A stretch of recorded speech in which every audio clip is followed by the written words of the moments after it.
going on, guys? Welcome to today's video. We're out here at Orlando Speed World for a private day. If you're wondering who was just driving the car, that just so happens to be my old roommate, Joan. Hey, you got 3 laps in and you were linking it each time. I'm impressed. That is pretty good. I'm impressed. See, you have one of those, but in automatic. If it was manual, then you could do the same thing. Yeah, right. No, but that was awesome. I'm proud of you. Yeah, me too. That was good. I'm surprised. Yeah. Well, see, the thing is like the Z's are so kind of simple to drive. As long as you give the right input, you're not going to spin. There's plenty of angle. It's all throttle. Yeah. Where it seems really heavy though. Is it? Like you're trying to correct that, it's heavy. Oh man, that's not good. I'll have to mess with some of the adjustments. And then here, when you're trying to go straight, like, it wobbles. Yeah, like the backs. I don't know what that is, but. Well, I'll have to take it out and see. But that's not good. Everything else is fine.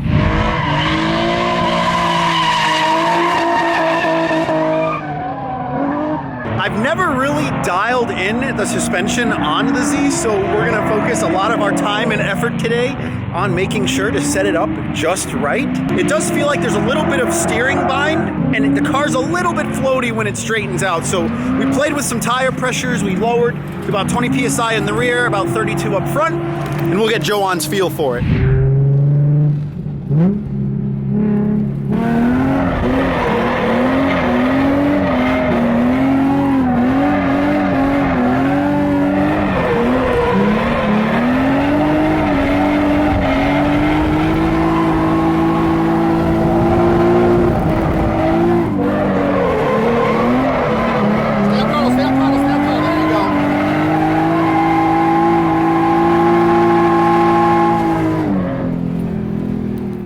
Better, yeah. It's crazy how different.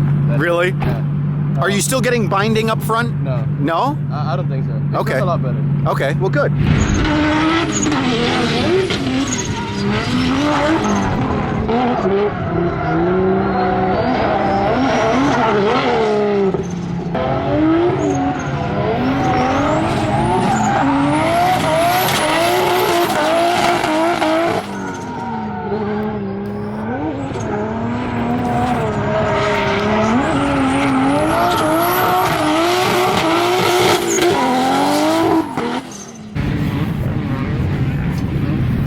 Hi, Matt. Hello. Oh, Steven! Special delivery! I was telling her, I was like, we might go muddy, and I'm going to try and manji it in. And I clutch kicked third, and the car was like, you ready to grip? And just like launched it Dude, in the dirt. that thing's a rocket ship. Last time I saw it, I think it had an SR. Now you got a 1J in Now it. it's caged with a 1J. How much power are you making? 500-ish. Oh my gosh. Yeah. Oh my gosh, that's crazy. Yeah. Rest in peace, the bumper, though. It looks like the tabs on the inside broke off. Well, that's okay, because this was like OEM mounting. I knew it was going to die anyways. True, true. This is enough bumper to mount it. Well, sick car, man. I love it. Thank you.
right, so we smoked through our first pair of Kendas. It looks like I'm gonna need to pull out some negative camber because the inside of the tire is pretty worn. It is cool though because this PBM rear drop knuckle that I have makes toe adjustments pretty interesting. So you see where the toe arm attaches to the knuckle?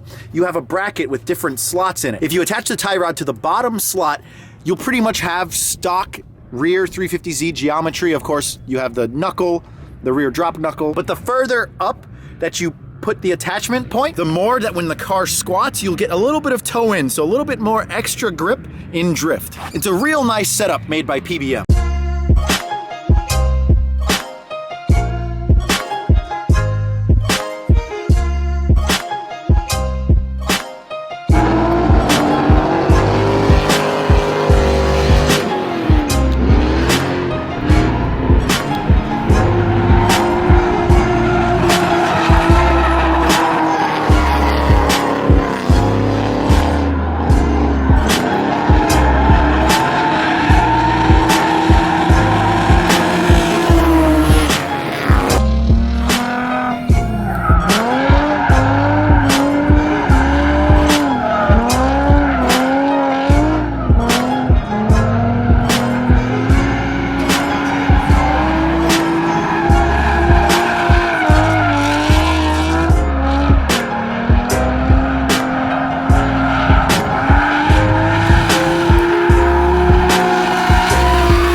The birthday boy has run into some issues. What happened? I just saw you pretty much out on track, not moving at all.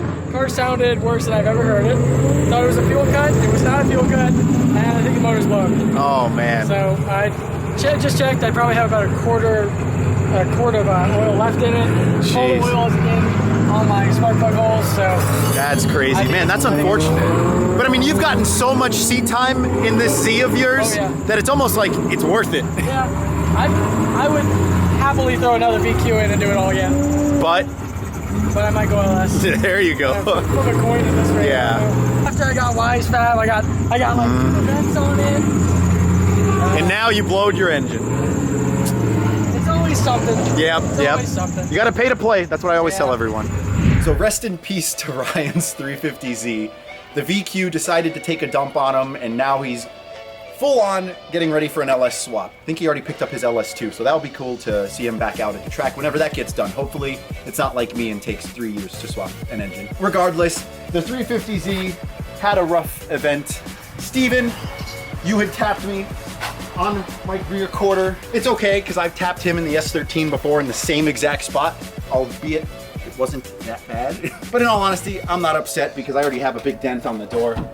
You know, nothing a little bit of crown carbon crafting over fender can't fix. But looking at it from the side profile, he definitely got me good. I don't know if I'm ever gonna get this side skirt to line back up and pop in. But this is exactly what I wanted the 350Z for. It's stock engine, just full suspension, angle kit and everything. Take it out to the track, beat the crap out of it, maybe damage it, which I have done, and just keep driving. The paint has definitely seen better days. The clear coat is peeling and there's little rust spots starting to form, so I'm gonna need to address maybe either wrapping it or getting this car repainted. So just like with the FRS, I would appreciate any and all color suggestions for both of these cars. On top of that, I am going to need to address the camber wear in the rear of the Z. You see I have an uneven amount of tire wear here. I'll just need to dial out some negative camber and then I should get a nice flat contact patch and nice even wear. But yeah, I'm telling you, the Monday following the drift event, I drove this thing to work, no problems. It's a daily drifter, that's what it's meant for. But one thing that has kind of gotten a little bit annoying for me, all of the suspension noises up front. I think my Heim joints on my FDF angle kit might just have a bunch of dirt and all of the lubrication has pretty much disappeared. So I got some white lithium grease that we're gonna spray in to see if it hopefully fixes it. But here, we'll go ahead and try to listen to what it sounds like. It doesn't sound that good. I think you can even hear it just by bouncing like this.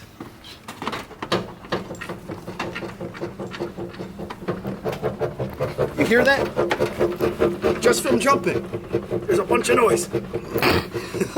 And not to mention, if we start it up and you turn the wheel, you should be able to hear some more creaking.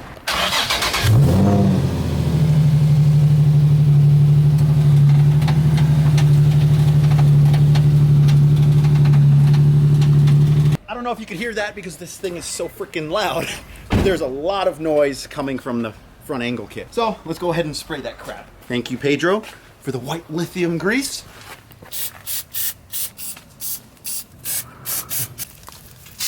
Hopefully that solves it, or at least quiets it down.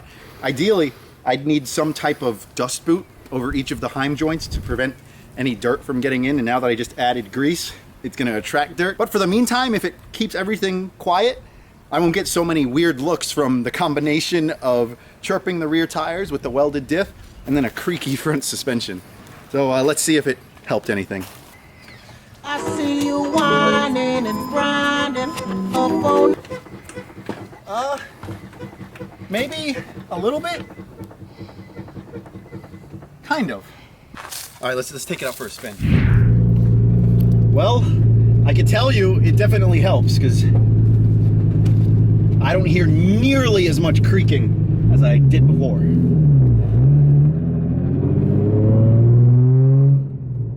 I had a couple coworkers look at me when I was pulling into work thinking, this kid's suspension's about to fall off. I guess it just turns out that those Heim joints just got a little dry. Again, sounds good. You don't hear that creaking. My coworkers will be happy with me now. But, of course, we brought the Z to the local spot, so might as well hit it a couple times.